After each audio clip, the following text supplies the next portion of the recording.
apologize. What do you think, That sir? speaks a lot when you apologize. What does it mean, sir, to you, to the palace? His apology. That means he committed a mistake in calling her Boba, because when somebody tweeted to him that the VP is really that, sabi niya, no, she's our vice president and she succeeds to the presidency, and only voters choose who our president will be. So, ibig sabihin talagang, sa kanyang pananaw, hindi niya dapat ginawa yun. Do you think, sir, what he's showing, his character, is still fit or Not becoming? really. Alam mo, kumisan, exasperated lang siya. Parang ang feeling niya, the vice president is a lawyer. And sabi niya nga sa tweet niya, it required serious study. Because under Republic Act, 2739 ba yan? Is that 2739? Passport? 8239. Nakalagay naman doon klaro eh. Who are the persons entitled to hold diplomatic passports. And as pointed out by Senate President Soto, hindi siya entitled.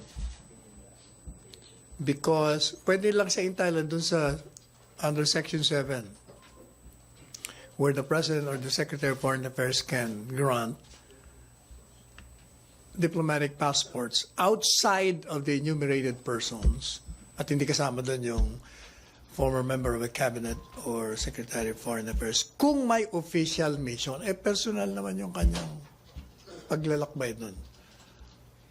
But ang problema kasi, as I said in my guessing kay Pinky Webb, the problem there is the former Secretary of Foreign Affairs created his own problem, his own mess. He knew from the very start that there was something wrong in going there, given the incident involving the former Ombudsman, Chit Morales. What he could have done, although according to him he did it, was to write the DFA and told DFA of his intention. But the problem is, he did not wait for the response of the DFA. DFA certainly would have made communications with the Chinese government or the Hong Kong authorities if it's all right for him to enter Hong Kong. Eh, hindi niya inantay yun eh. Plus, sabi niya, sinadya niya rin in a way. Di ba? Sabi niya, I tested it. O, eh, tapos nagre-reklamo siya. Yun namang courtesy, kasi courtesy lang yung issuance ng diplomatic passports outside of those enumerated people. Eh kung courtesy lang yun, o di ibig sabihin nyo, that's subject to recall anytime by the issuing authority. Sinasabi niya illegal. How can that be illegal? Sinasabi niya, he cites a circular daw. Eh, di, lalo na, kung circular lang DFA yan, it can't go beyond what the law says. But I can understand, he's not also a lawyer. Sir, going back na lang dun sa sinabi ni Secretary Locsin, sir, do you believe, sir, na what he showed fit pa rin siya for the position, or would you advise him, particularly in other cabinet members, to If show he's not fit, courtesy? he would have not been appointed there. He's fit, of course. But would you advise him, sir, the palace would advise him to show a respect, courtesy? He doesn't have to be given advice by anyone because he himself had corrected himself. That is enough, sir. Okay na po Of yun. course. Okay, Henry, and then Raymond. Iyon ho bang pananaw at pagkakaintindi ni Vice President Leni Robredo sa diplomatic passport ay isang kabubuhan? Mali lang siguro yung kanyang interpretasyon. Kabubuhan po ba yun o hindi? Ay, nasa sa iyo kung yun ang tingin mo. No, I'm asking you, O sir. hindi. Ako, kung ang tingin ko, nagkamali lang siya.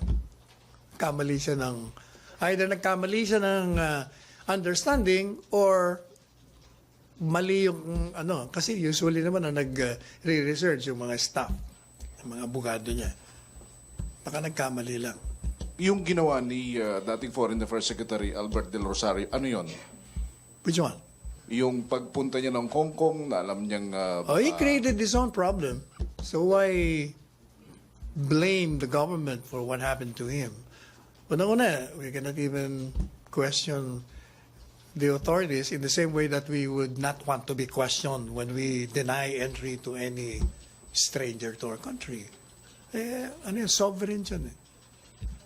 So you don't agree with the Secretary of Foreign Affairs na boba si Vice President Leonard Robredo? Sinabi ko na nga eh. Depende na yon. Basta ako, ang tingin ko, either nagkamali si VP Lenny doon sa base niya ng batas o nagkamali yung staff niya nag-advise sa kanya. Alright, thank you. Okay, Raymond, and then DCME. Sir, si Secretary Teddy Boy Locsin is very active sa Twitter sa social media. And it's not the first time that he actually engaged into name-calling. May mga tinawag siyang bakla, may mga iba pang mga, and then boba, na nagkikipag-engage, tumatanong ng comment, and even insults the international community. So siguro, parang, di ba dapat isip-isip, ingat-ingat din bago mag-click si Secretary Locsin doon sa kanyang Twitter account. Kasi baka doon pa manggaling yung World War III eh. Twitter niya. He is known for his colorful language, just like the late Senator Miriam was, in the same way that the president is also known for that. But it doesn't diminish his competence to act as Secretary of Foreign Affairs. So it's okay lang na it's an excuse if you're the top diplomat, if you have a colorful words? Well, it has not affected his work. Oh, are you sure? Being the top diplomat, and that reflects our Philippine image. Our foreign secretary calling our vice president boba. Nag-apologize na nga siya eh. So from the point of view of the outside world, okay itong maman to kasi he admits his mistake and makes an apology to the offended person. Napakahirap mag-admit ng mistake, and you should be credited for that by apologizing. So, but it is diplomatic to have a foreign secretary who has colorful words and even at times bordering use offensive words. Yung presidente naman natin, di ba, gano'n din ang style. Pero kita mo naman na epekto. Look at the effect. When he cursed Mr. Obama, di ba, na bigla siyang tiningala ng buong mundo as an emerging world leader. He stood up. Alam mo kung minsan, marami ring nagagawa yung ganyan. Thank you, sir. No, I'm not justifying. Sinasabi ko lang yung epekto. DCME, please state your name. Julie Baiza from DCME, sir. Sir, okay lang po ba na yung isang public official, ganyan yung gawin, na sobrang, parang, iba na yung klase ng pananalita dahil lang may magandang epekto. Sa susunod, I will invite Secretary Locsin para siyang tanungin niyo. Yes, sir. Dahil lang po may magandang effect, yung ganong style na colorful words, okay na po lahat ng public officials maging gano'n na rin. Alam mo, as a general rule, lahat ng officials hindi gano'n, di ba?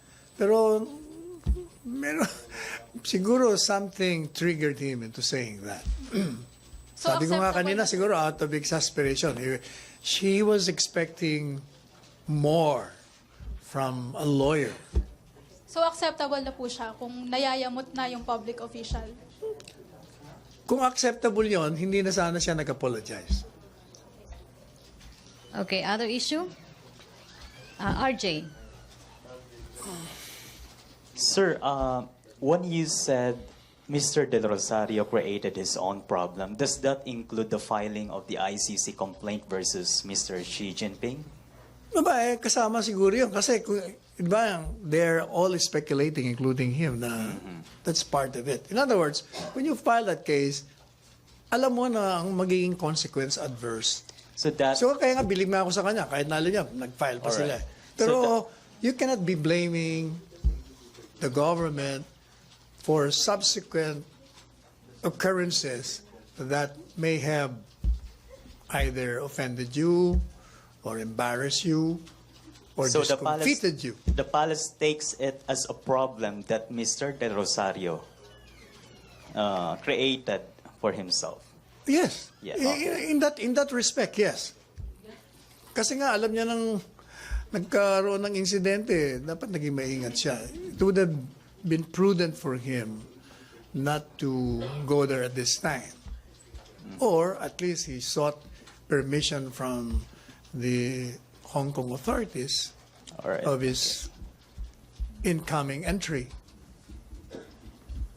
Kasi kung ako yun, I will not. Bakit naman ako pupunta? Mapapaya pa ako.